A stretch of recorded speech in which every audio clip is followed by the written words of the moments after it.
अस्सलाम वालेकुम फ्रेंड्स, कैसे हैं? उम्मीद है खैरियत के साथ होंगे। आज की वीडियो में हम सीरम क्रिएटिनिन के ऊपर बात करेंगे।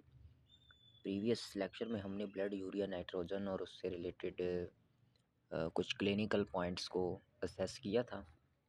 आज की जो हमारी वीडियो है उसमें हम सीरम क्रिएटिनिन के ऊपर बात करेंगे। ये रीनल फंक्शन टेस्ट का एक बहुत अहम टेस्ट है, या इसको आप किडनी फंक्शन टेस्ट का भी पार्ट कह सकते हैं।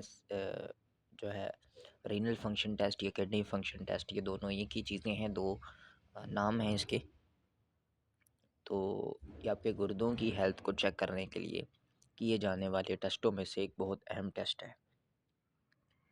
यूरिया और ब्लड यूरिया नाइट्रोजन को डिस्कस करने के बाद आज हम क्रेटिनिन के ऊपर बात करेंगे। क्रेटिनिन बड़ा स्पेसिफिक टेस्ट है, और अगर आप इसके बारे में बात करते हैं तो बहुत ही कम फैक्टर्स हैं जो इसको अफेक्ट करते हैं।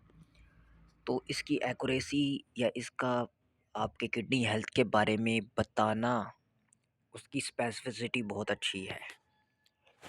तो जब आप इसको यूरिया से कंपेयर करते हैं तो यूरिया जो है वो अफेक्ट होता है प्रोटीन डाइट से, और काफ़ी सारे फैक्टर्स हमने लास्ट वीडियो में डिस्कस किए जो यूरिया को अफेक्ट करते हैं। लेकिन उनके मुकाबले में, यानी यूरिया के मुकाबले में, क्रिएटिनिन बहुत ही अच्छा टेस्ट है।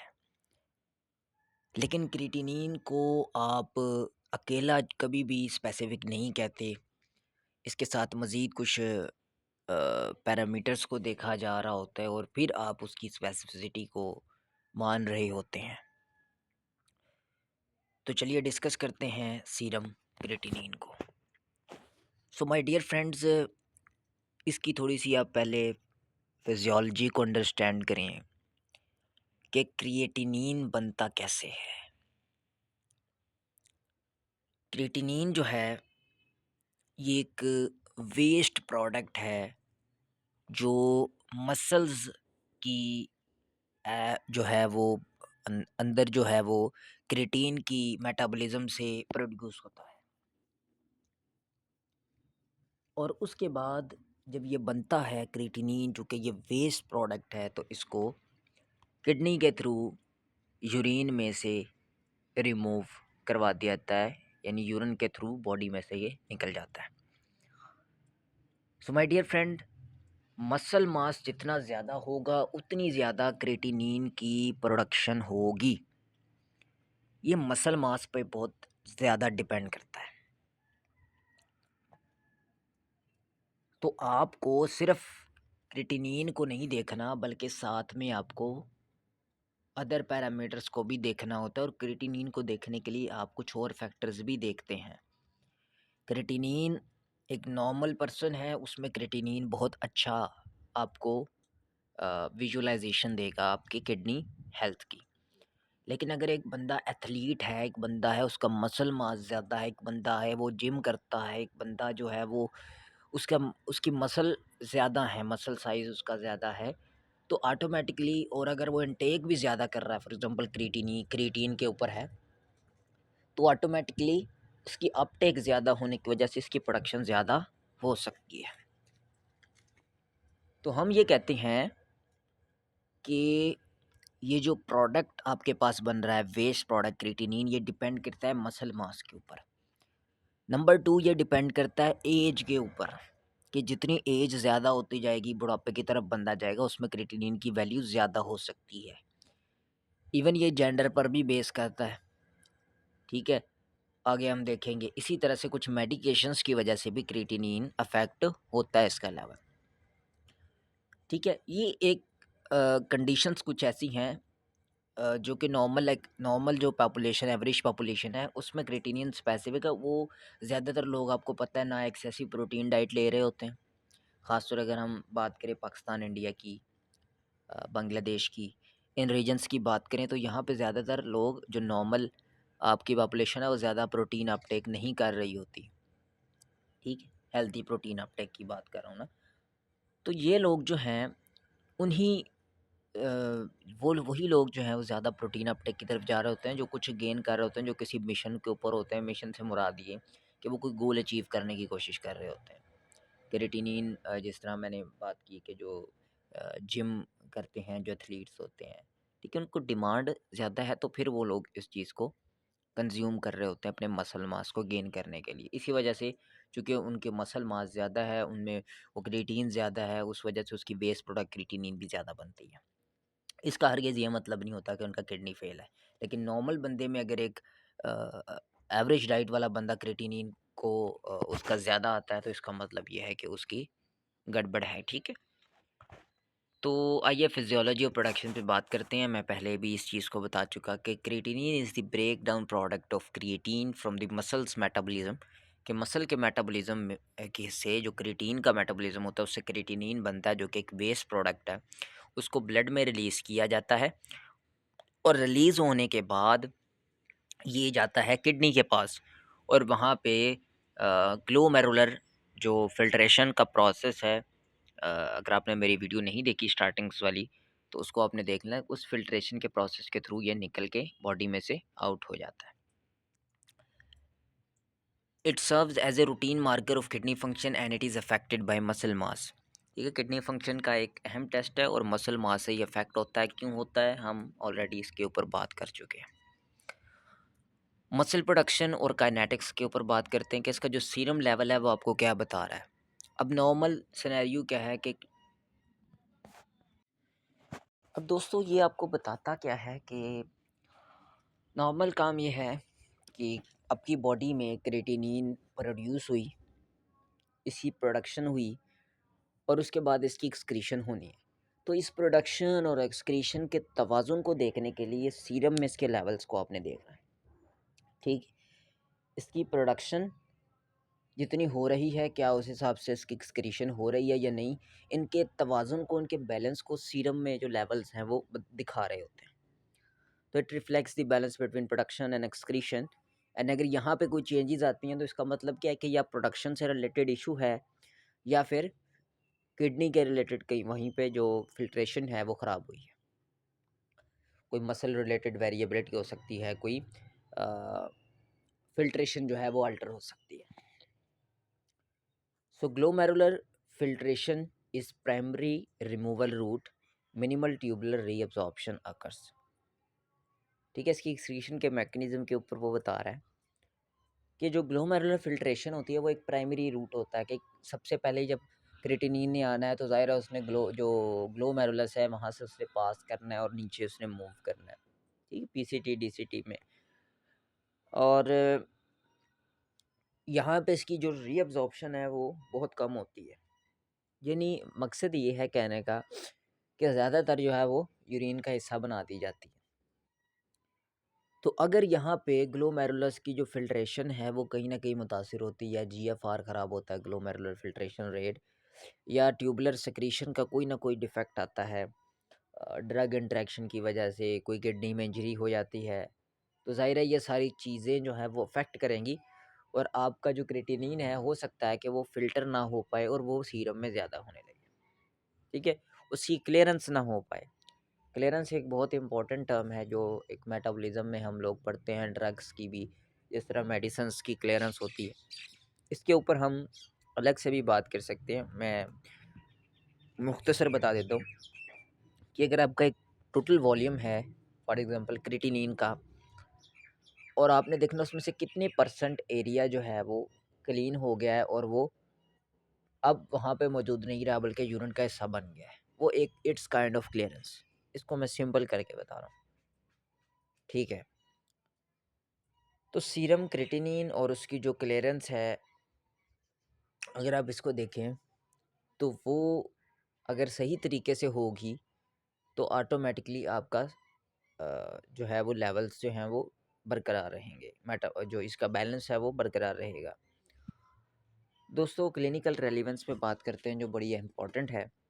इसकी नॉर्मल रेंजेस जो हैं वो टिपिकली मेल के अंदर 0.6 से 1.2 मिलीग्राम्स पर डेसीलीटर, फीमेल में 0.5 से 1 मिलीग्राम पर डेसीलीटर। इसमें स्लाइट वैल्यू, थोड़ी सी वैल्यू बिल्कुल ऊपर नीचे हो सकती है, लैब टू लैब वेरी करती हैं वैल्यूज़। लेकिन इस बात को ध्यान में रखा जाएगा कि ख़वातीन में क्रिएटिनिन की वैल्यू को कम क्यों रखा गया है, क्योंकि उनका मसल मास मेल्स के मुकाबले में कम होता है और क्रिएटिनिन मसल मास के ऊपर बहुत ज़्यादा डिपेंड करता है, जैसा हमने पहले भी बात की। ठीक है, तो इससे आपको थोड़ा-सा आइडिया हो रहा होता है ट्रेंड्स का। अच्छा, इसमें हम स्टार्ट में हम बात कर रहे थे कि इसको अकेले कभी भी आप नहीं देखते। इसके साथ आप एस्टिमेटेड जीएफआर लाज़मी चेक करते हैं कि आपका ग्लोमेरुलस का फ़िल्ट्रेशन रेट कैसा है।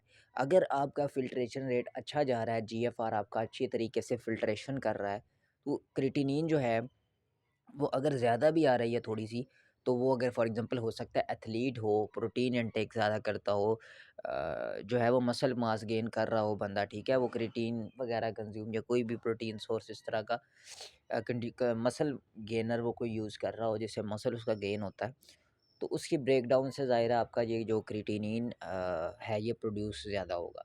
लेकिन उससे आपको नज़र आ रहा है जीएफआर से कि उसकी फ़िल्ट्रेशन मुतासिर नहीं हो रही, किडनी उसका सही काम कर रहा है। तो ये दोनों कॉम्बिनेशंस में किए जा सकते हैं, इनसे आपको आइडिया हो जाता है। इसके ऊपर हम नेक्स्ट वीडियो में इसके केस स्टडीज़ पे बात कर लेंगे क्रिएटिनिन पे, क्योंकि ये वीडियो थोड़ी लेंथी हो रही है। प्लेलिस्ट में आपने जाना है मेरे चैनल पे, रीनल फंक्शन टेस्ट की आरएफटी की प्लेलिस्ट में, वहाँ पे आपको सारे लेक्चर्स जो हैं वो मिल जाएँगे। तो नेक्स्ट वीडियो में हम लोग इसकी केस स्टडीज़ पे बात करेंगे कि हम कैसे क्रिएटिनिन को चेक करते हैं। ठीक है?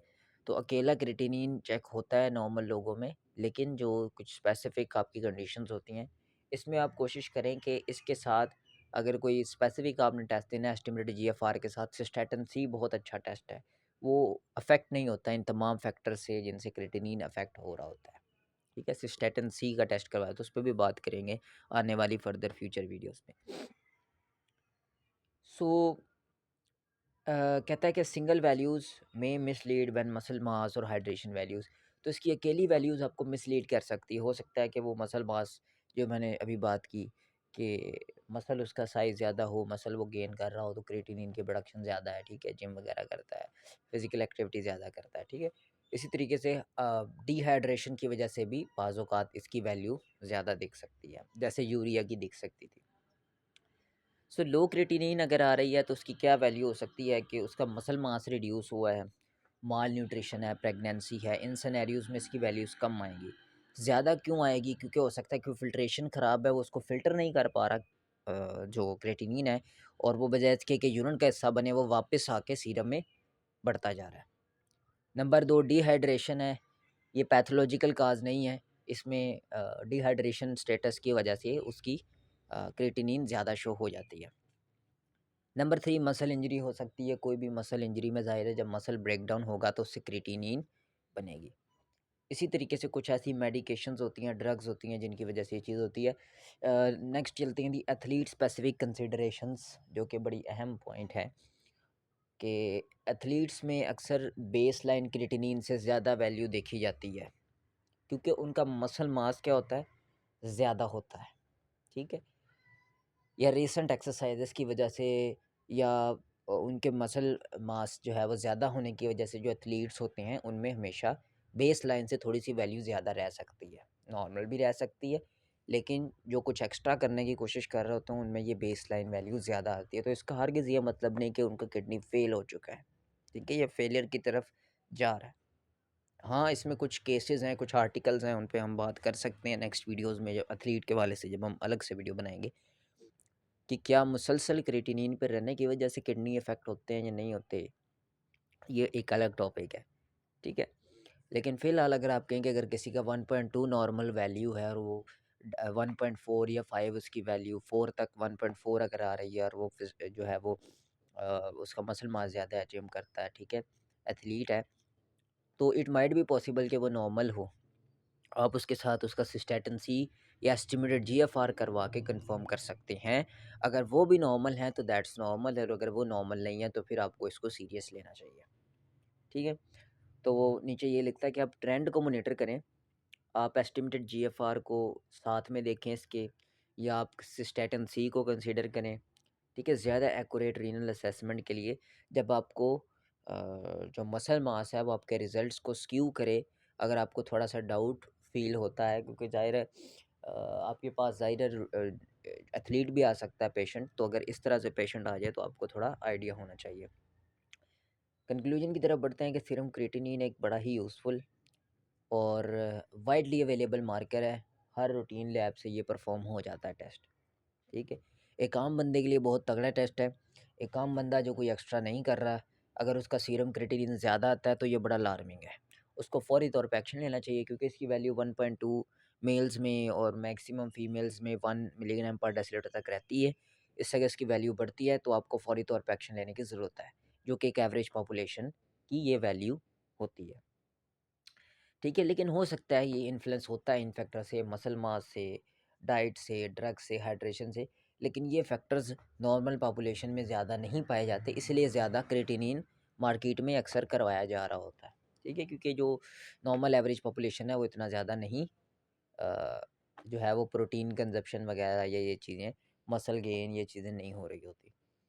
Combine creatinine with estimated GFR, ये आपको एक अच्छा डायग्नोसिस प्रोवाइड करेगा। क्लिनिकल कॉन्टेक्स्ट आपने देखना है, हिस्ट्री देखनी है, ठीक है? और अगर आपको ज़रूरत पड़ती है तो आप उसके अल्टरनेटिव मार्कर्स भी परफ़ॉर्म करें, ताकि आप अच्छे तरीके से इसको डायग्नोस कर सकें। तो कंक्लूजन यही है कि जो क्रिएटिनिन है ये एक बड़ा अच्छा टेस्ट है, एक स्पेसिफिक टेस्ट है, यूरिया से अच्छा टेस्ट है, लेकिन इसमें आपने कुछ फैक्टर्स को मद्देनज़र रखना है जो मैंने डिस्कस किया।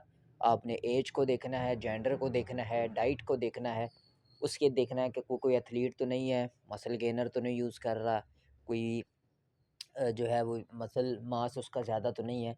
तो ये सारे केसेज़ ऐसे हैं जिसकी वज़ह से क्रिएटिनिन ज़्यादा हो सकती है। तो आप इसको हमेशा एस्टिमेटेड जीएफआर, सिस्टेटिन सी वगैरह के साथ लाज़मी चेक करें, क्लिनिकल हिस्ट्री से कोरिलेट करें और फिर उसकी डायग्नोसिस करें। मैं उम्मीद करता हूँ कि ये वीडियो आपको अच्छी लगी होगी। नेक्स्ट वीडियो में हम इसके केस स्टडीज़ के ऊपर बात करेंगे। कुछ केस स्टडीज़ हम डिस्कस करेंगे क्रिएटिनिन के हवाले से और फिर हम नेक्स्ट लेक्चर में जो है वो बाकी बातें करेंगे। अगर कोई सवाल आपके ज़हन में है तो कमेंट सेक्शन में लाज़मी पूछिएगा। Thank you.